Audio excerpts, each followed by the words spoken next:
Terima kasih atas waktu dan kesempatan yang diberikan kepada saya. Perkenalkan, nama saya Agnes Sinta Rosaliman Bait, kelas A semester 3 Sosiologi. Saya akan menjelaskan tentang tugas 2 metode penelitian sosial yang berjudul Metode Penelitian dan Penulisan Penelitian Proposal yang ditulis oleh Profesor Dr. Sami T.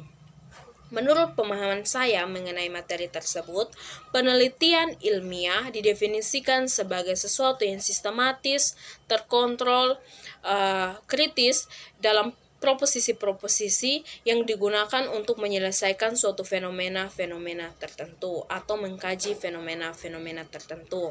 Selanjutnya terdapat dua unsur yang sangat penting dalam penelitian yang digunakan oleh peneliti pemula, yaitu yang pertama kapan dan bagaimana.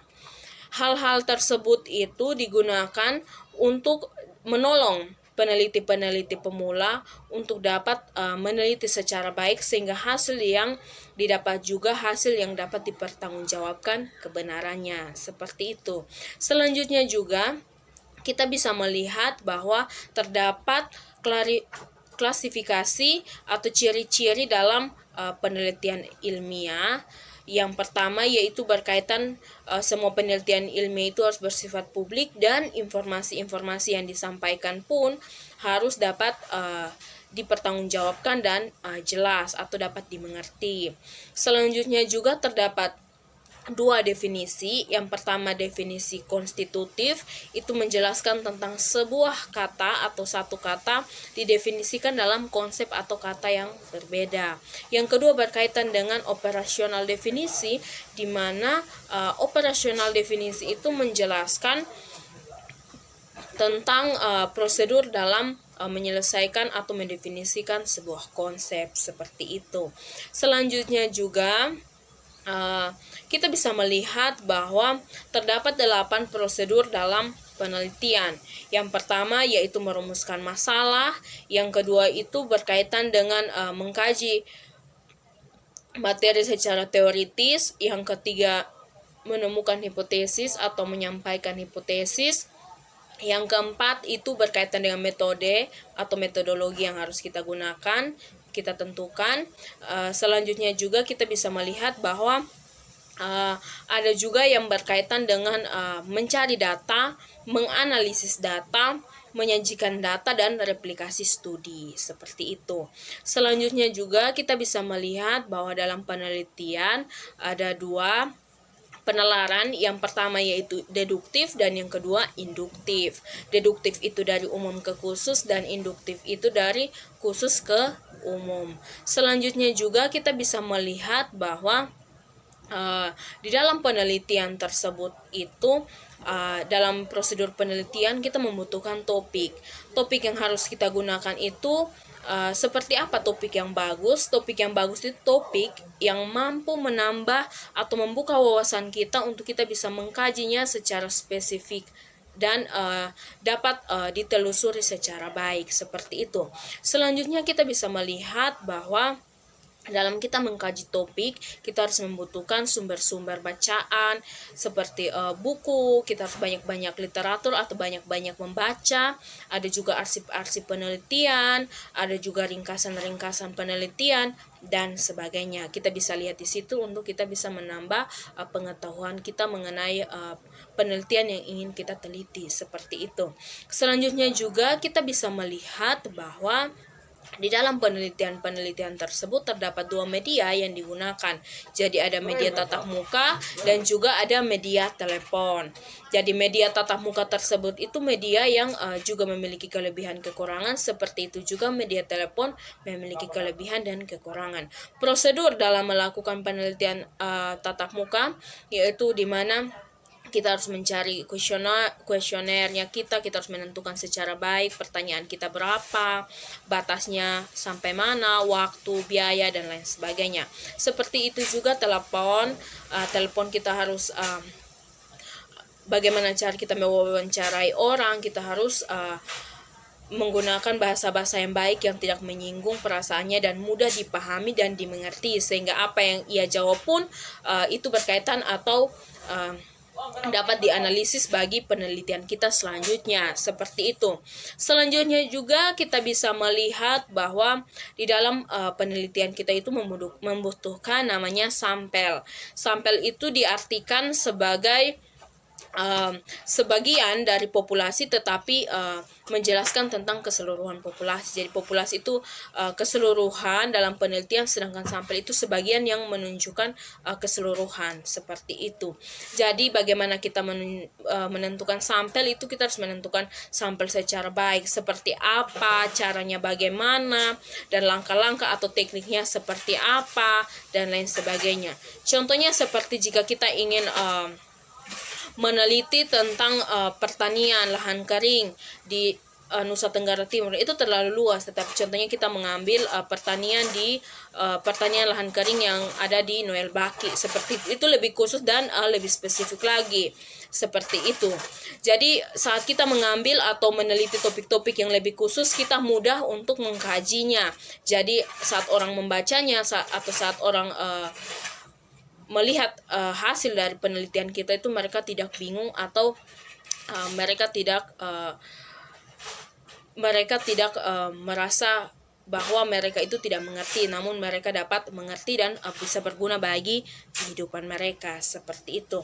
Selanjutnya kita bisa melihat bahwa di dalam penelitian tersebut ada juga survei, riset survei, di mana dalam riset survei tersebut menjelaskan tentang kehidupan di lapangan, bagaimana caranya kita turun untuk penelitian di lapangan, seperti apa kelebihannya, kekurangan, dampak positif atau juga dampak negatif yang ditimbulkan, itu kita harus tahu, seperti itu. Selanjutnya kita bisa melihat bahwa dalam lingkungan, tadi aspek lingkungan, selanjutnya kita menjelaskan tentang kelompok fokus, di mana kita menunjukkan atau kita melihat kelompok-kelompok yang khusus saja yang ingin kita teliti, tetapi itu juga ada kelebihan, ada juga kekurangan, ada juga dampak yang ditimbulkan, dan ada juga dampaknya berkaitan yang positif ataupun juga negatif, ataupun berkaitan dengan subjek atau berkaitan dengan kita sendiri sebagai peneliti, seperti itu.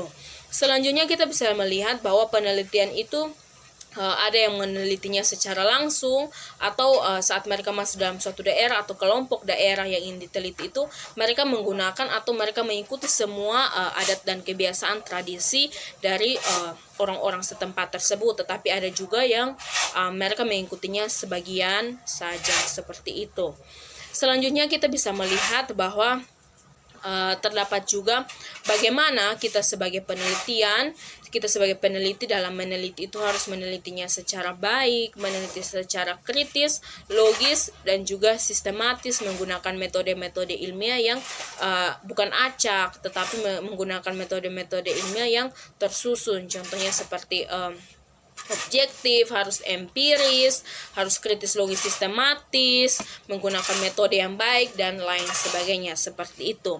Selanjutnya kita juga bisa melihat bahwa di dalam penelitian tersebut ada juga laporan penelitian, di mana jika kita ingin melapor laporan penelitian yang ingin kita sampaikan itu, hendaknya laporan penelitian yang dapat mudah dimengerti, laporan penelitian yang berdasarkan kehidupan nyata dan bukan perspektif atau pemahaman kita, sehingga orang yang membacanya bisa mengamati bahwa ternyata lokasi ini seperti ini, contohnya pertaniannya seperti ini, pertanian lahan kering di Noel Baki seperti ini, sudah ada kemajuan, masyarakatnya bagaimana, lokasi yang digunakan sekitaran berapa dan tumbuhan apa, dan lain sebagainya, produksinya seperti apa, dan sampai ke pemasarannya seperti apa.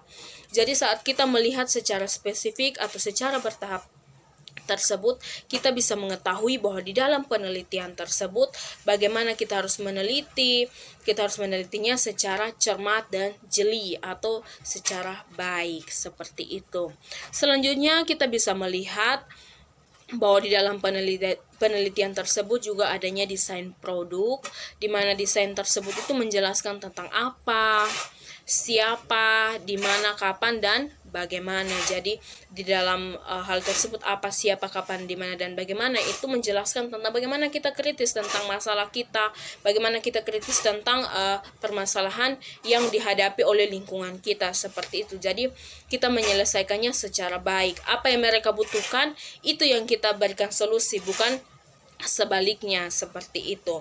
Selanjutnya, kita bisa melihat bahwa dalam kita mempelajari tentang metode penelitian ini, hendaknya kita mempelajarinya secara baik sehingga dapat berguna untuk kehidupan kita dan berguna bagi orang-orang yang ada di sekitaran kita atau di lingkungan kita.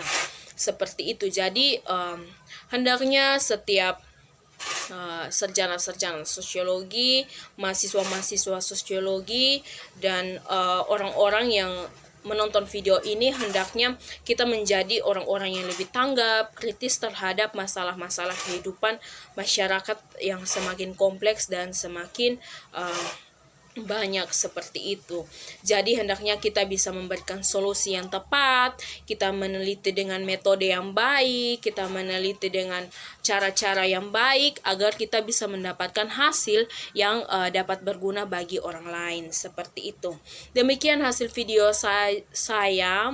Mohon maaf jika ada terdapat banyak kesalahan, dan kiranya video saya dapat bermanfaat. Sekian dan terima kasih.